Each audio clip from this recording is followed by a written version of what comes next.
Hello everyone and welcome to mentor plus.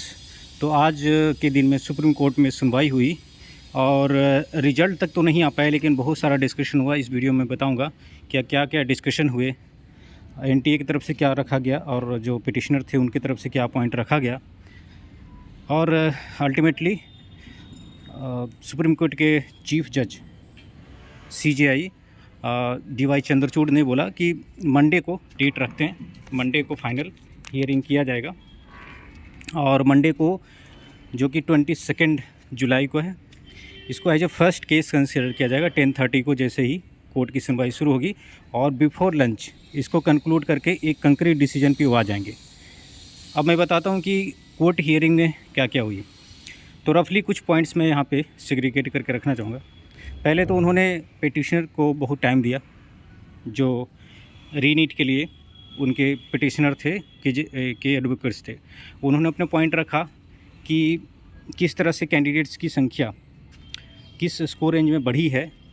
2020, 21, 22, 23 और 24 का data रखा। फिर कितने कैंडिडेट्स इस बार ज़्यादा अपीयर हुए हैं इसके लिए, तो डेटा के आधार पर बहुत बातें हुई। और अंत में CJI ने बोला भी कि these things are factual and we are doing more on data analysis.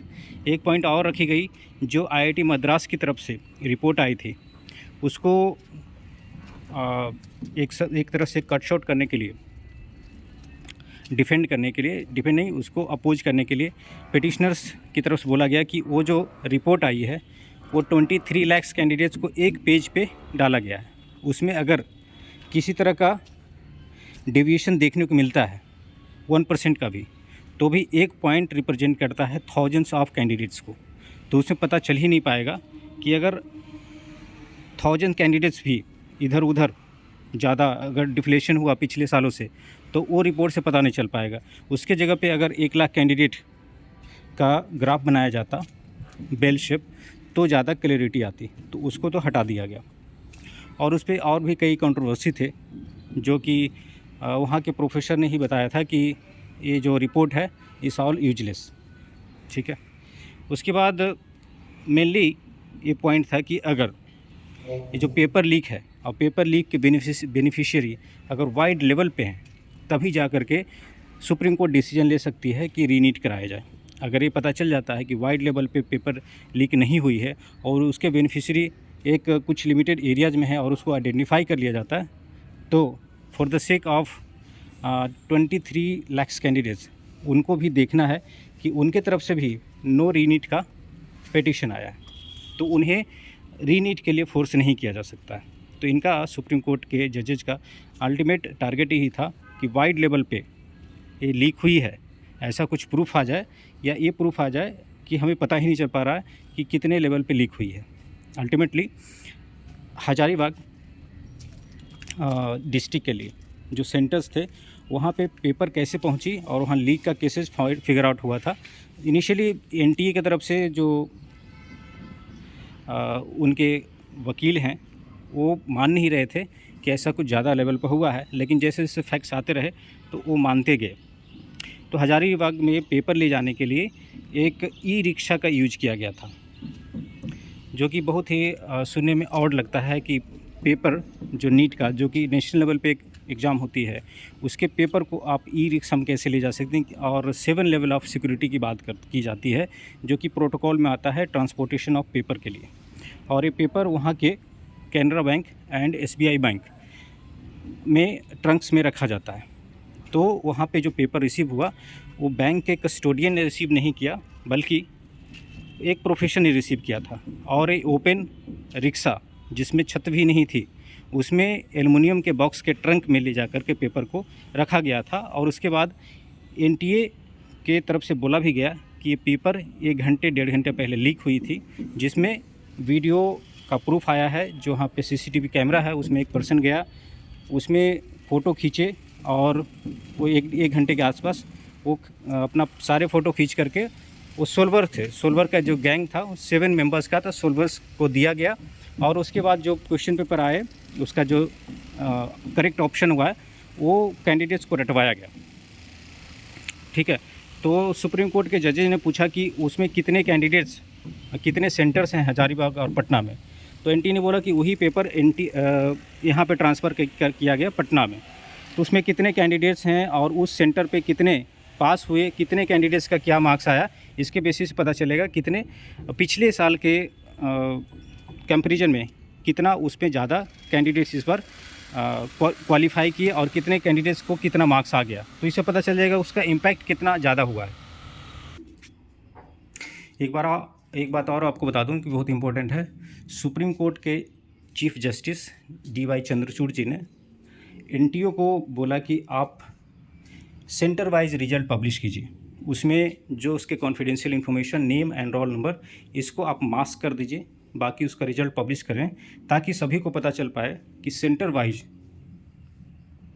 किस तरह से चेंजेज हुए हैं रिजल्ट में। अगर कहीं पे आपको, तो इनिशियली तो उनके एडवोकेट्स राजी नहीं हो पा रहे थे, लेकिन उनको फोर्स किया गया कि जब आप कॉन्फिडेंट हैं कि कुछ ऐसा नहीं हुआ है तो आप ट्रांसपेरेंसी मेंटेन कीजिए और लोगों को भी पता चलने दीजिए ताकि इस पे प्रॉपर डिसीजन लिया जा सके। तो बाय सैटरडे वो एग्री हो गए हैं। विदिन 1 डे कहा जा रहा था पब्लिश करने के लिए उनको सेंटर वाइज रिजल्ट, लेकिन एक दिन के लिए उनका समय काफ़ी नहीं था। तो बाय सैटरडे अपने एनटीए अपने वेबसाइट पे रिजल्ट पब्लिश करेगी सेंटर वाइज, जिससे पता चलेगा कि इस सेंटर पे क्या चेंजेज आए हैं, कितने ज़्यादा कैंडिडेट्स उस सेंटर से कितने स्कोर ले आए। उसमें स्कोर नहीं, आपको नाम और रोल नंबर ये मेंशन नहीं रहेगा ताकि किसी का कुछ डेटा पता नहीं चले कि किस कैंडिडेट का कितना आया, लेकिन उसमें पब्लिश किया जाएगा। इसके बाद मंडे को एज अ फर्स्ट केस इसको कंसीडर करके मंडे को बिफोर लंच इसका डिसीजन आ जाएगा, ऐसा प्रॉमिस किया गया है सुप्रीम कोर्ट की तरफ से। कुछ एडवोकेट्स ने बोले कि फर्स्ट कंसीडर किया जाता है but it becomes kind of last case, तो मंडे को ऐसा नहीं होगा। तो पॉइंट्स ऐसे ही घूमते रहे। अल्टीमेटली इन्होंने दो सेंटर्स को फिगर आउट किया, पटना एंड हजारीबाग। तो पेपर लीक इन्हीं 2 जगह, एक गोधरा का जो केस आया था उसके लिए भी यहाँ पे रिक्वेस्ट थी सुप्रीम कोर्ट में, लेकिन वो अलग तरह का था।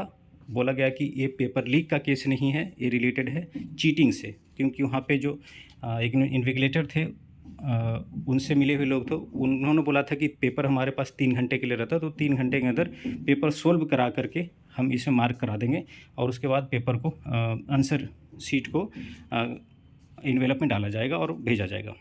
लेकिन वैसा वहाँ पे हो नहीं पाया, तो उसको रिजेक्ट कर दिया गया कि इसको हम पेपर लीक में कंसीडर नहीं कर सकते। तो अल्टीमेटली हजारीबाग एंड पटना के सेंटर्स में पेपर लीक का उन्होंने एक्सेप्ट किया एनटीए ने भी, और ये भी पूछा गया कि आपको टोटल कितने रेवेन्यू कलेक्ट हुए, फॉर्म भरने के लिए कितना चार्ज लेते हैं। तो इससे उन्होंने बोला कि 400 करोड़ हमारे पास आए, लेकिन 300 करोड़ ऑलरेडी खर्च हो चुके हैं, 100 करोड़ बचे हुए हैं।